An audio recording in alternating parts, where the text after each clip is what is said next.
Je voulais vous parler de la parole de Jésus qui résonne le plus en moi, qui est en fait une parole que je cite souvent dans mes enseignements, dans mes écrits, dans mes vidéos. C'est vraiment une parole qui revient souvent, qui est comme le point central en fait de l'enseignement de Jésus, qu'on pourrait mettre en rapport avec le point central de l'enseignement des autres maîtres. Mais le Christ en a parlé d'une façon qui résonne particulièrement en moi. Alors cette parole, c'est cherchez premièrement le royaume de Dieu et sa justice, et tout vous sera donné par surcroît.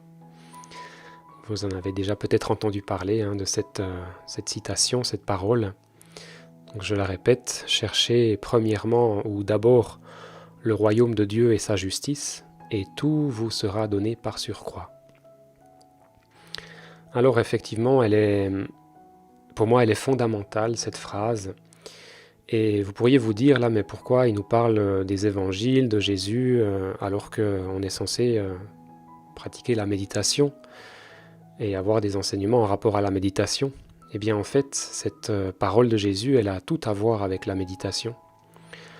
Parce que le royaume de Dieu, c'est une autre façon de parler de la réalité ultime, de notre véritable essence, de ce que le Bouddha pouvait appeler le nirvana par exemple, de ce que les orientaux dans la tradition de l'hindouisme peuvent appeler la réalisation du soi, notre soi véritable, notre moi profond. Donc on retrouve en fait cette allusion au royaume de Dieu dans toutes les traditions. C'est pas propre à Jésus. Mais ce qui est intéressant dans l'enseignement du Christ, c'est qu'il nous dit que c'est en cherchant ce royaume de Dieu, sans forcément l'avoir trouvé, qu'on peut déjà recevoir tout ce dont on a besoin. Alors tout ce dont on a besoin, pourquoi ? Eh bien simplement pour vivre une vie abondante qui va nous donner les conditions précisément dont on a besoin pour mener à bien cette quête. Et c'est en cela aussi que cet enseignement, cette parole du Christ rejoint cet enseignement taoïste qui nous dit que le but est le chemin lui-même. Le but, bien sûr, c'est ce royaume de Dieu, mais le but n'est pas seulement le but en soi, c'est aussi le chemin qui y mène.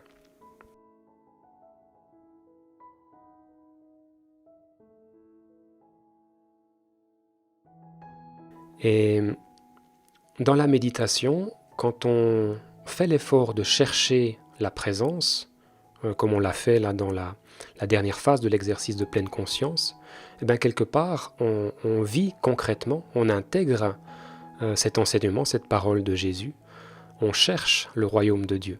Le royaume de Dieu, c'est l'aspect le plus central, le plus essentiel de soi-même, notre nature primordiale, celle qui est au-delà de toute représentation qu'on peut avoir de soi-même. C'est une dimension, même si on ne peut pas vraiment parler de dimension, mais un aspect de soi-même qui est toujours en paix, qui est même toujours dans la félicité, dans la béatitude. Et ce centre, il est là, il est toujours là à l'intérieur de soi. Donc quand on entraîne la pleine conscience sur cet aspect de nous-mêmes qui est notre véritable essence, eh bien on est précisément dans cette recherche du royaume de Dieu. Et il parle aussi de la justice, chercher le royaume de Dieu et sa justice. Et cette justice, il m'a fallu quand même pas mal de temps pour comprendre ce que c'était. Au début, je mettais ça en rapport à la justice des hommes, les lois dans les tribunaux, faire justice, rendre justice, etc. Mais la justice dont parle Jésus, c'est pas du tout cette justice des hommes, c'est la justice divine. Et la justice divine, c'est l'équilibre parfait. Alors dans ce reflet qu'est le monde manifesté, les hommes se sont inspirés des vérités divines, et même la justice des hommes, elle elle recèle de certains symboles qui évoquent cet équilibre divin. Par exemple, le symbole de la justice, c'est une balance. Et typiquement, la justice divine, c'est cet équilibre parfait de la conscience. Là où il n'y a pas de conflit, en fait. Et la justice, elle a précisément pour but de rétablir l'équilibre entre les opposants, entre les opposés, les concilier. Voilà, donc c'est très en rapport avec la méditation. Quand on cherche le royaume de Dieu et sa justice, on cherche tout simplement l'équanimité. Voilà, comme ça, de façon un peu plus concrète, vous pouvez mettre cet enseignement en rapport à ce que l'on vit dans la méditation de pleine conscience. Et ce qui est intéressant aussi, c'est la dernière partie de cette parole. Si on se donne les moyens d'être dans cette dynamique, de chercher le royaume de Dieu, de chercher la paix de l'esprit, eh bien tout nous sera donné par surcroît. En fait, c'est très logique tout ça, parce que quand on vit cette dynamique méditative, on peut le remarquer, il y a quelque chose qui s'ouvre à l'intérieur de soi. Si on pratique de façon correcte, à un moment donné, on peut ressentir cette paix. On peut ressentir comme une dilatation. On peut ressentir comme un afflux de vie à l'intérieur de soi.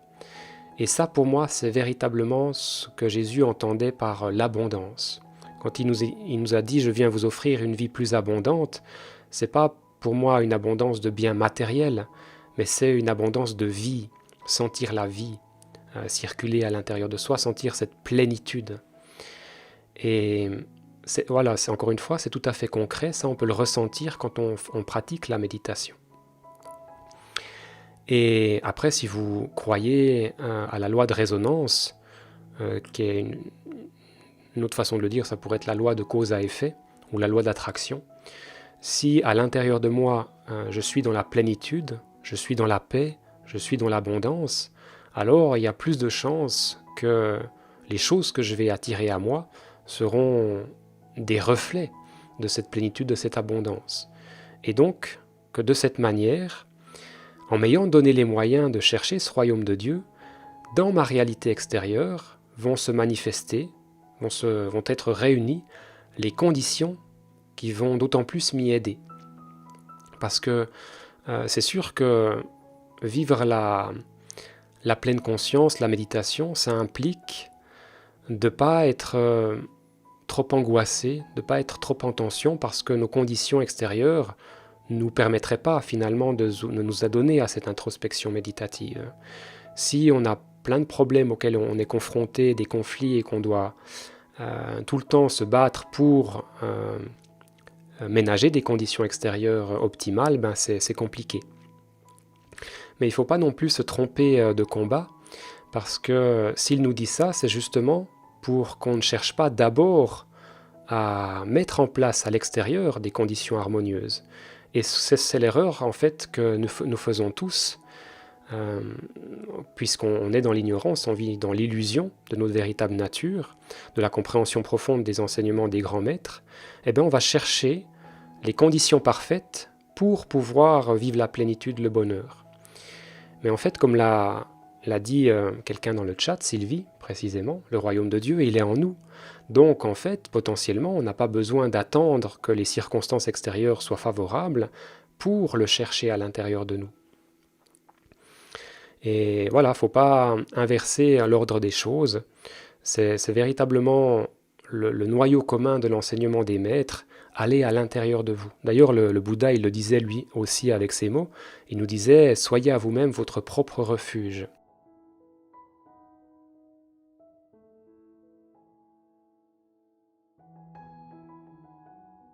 Ne cherchez pas un refuge à l'extérieur dans le monde, allez d'abord à l'intérieur, et puis ensuite tout va s'harmoniser.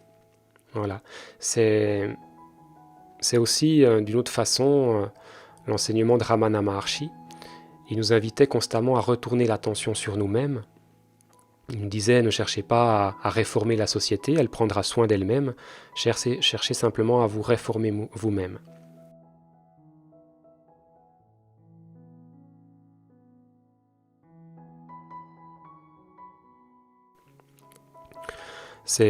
J'avais noté aussi des phrases qui y ressemblent. Je vais juste reprendre la fiche. Je ne sais pas si je vais la trouver, c'était pas prévu. Mais Elle est toujours un peu à portée de main.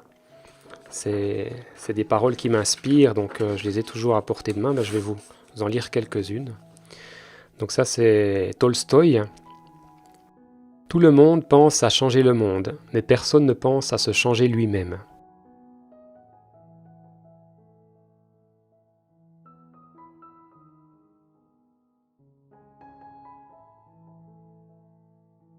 Voilà, je reviens à Ramana Maharshi, il disait « La réalisation de votre propre soi est le plus grand service que vous puissiez rendre au monde. »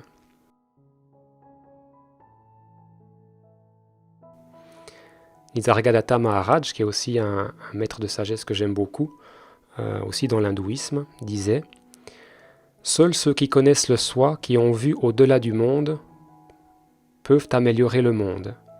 Pour l'individu, leur valeur est immense, car ils sont le seul espoir de salut. Ce qui est dans le monde ne peut pas sauver le monde. S'il est réellement important pour vous de sauver le monde, sortez-en. » Et là, on pourrait faire une allusion à la caverne de Platon, sortir de la caverne des illusions, et puis à ce que Jésus disait quand il disait « J'ai vaincu le monde », sortir du monde. Au lieu de rester dans le monde et puis de faire des pieds et des mains pour chercher à améliorer les choses. Parce qu'effectivement, si on réalise notre soi divin, si on s'éveille spirituellement, alors ce qui va émaner de nous sera d'autant plus propice au changement. Ce que l'on va être, ce que l'on va dire, ce que l'on va faire, ce qui va rayonner, émaner de nous, ça sera un vecteur d'harmonie. Donc là, effectivement, notre simple présence va actionner le levier du changement. Alors que si on agit à partir de nos conditionnements, eh ben, on risque souvent, en dépit de nos bonnes intentions, de perpétuer le déséquilibre.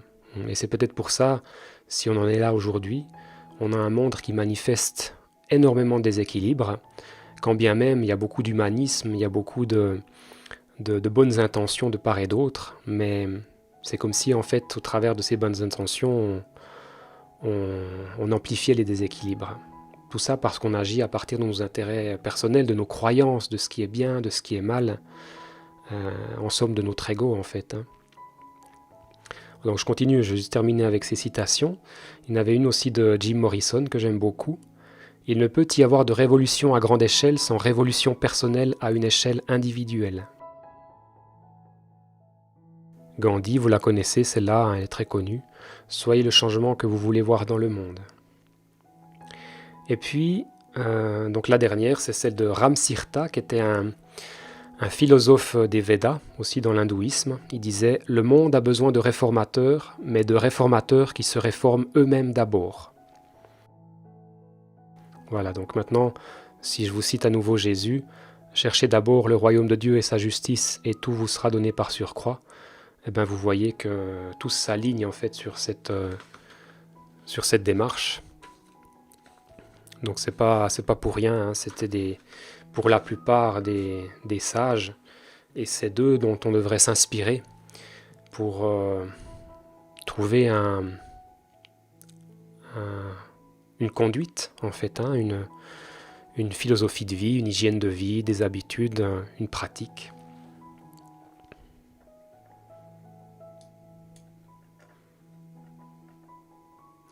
Voilà, chers amis, ben écoutez, je ne sais plus trop quoi dire. Là, je pense que je suis arrivé au bout de cette petite explication qui vous aura permis, je l'espère, de faire le lien entre la pratique de la méditation. Et puis là, je pourrais étendre ça aussi à d'autres formes de pratique, hein, qui mènent à la réalisation de ce fameux royaume de Dieu, du soi en nous, du nirvana, de la réalité ultime, peu importe, qui, une fois réalisé, va d'autant mieux nous permettre d'agir efficacement dans le monde. Donc ne pas se tromper de combat. Soyons le changement qu'on veut voir dans le monde, hein, comme disait Gandhi encore une fois. Ça peut être toujours intéressant de revenir, hein, aux bases, hein, l'enseignement des maîtres, des éveillés. Ce sont nos panneaux indicateurs sur le chemin. Quand on est en perte de repère dans ce monde, eh il est bon d'avoir une boussole, un phare dans la nuit. Ces panneaux indicateurs. Ça nous permet de garder le cap.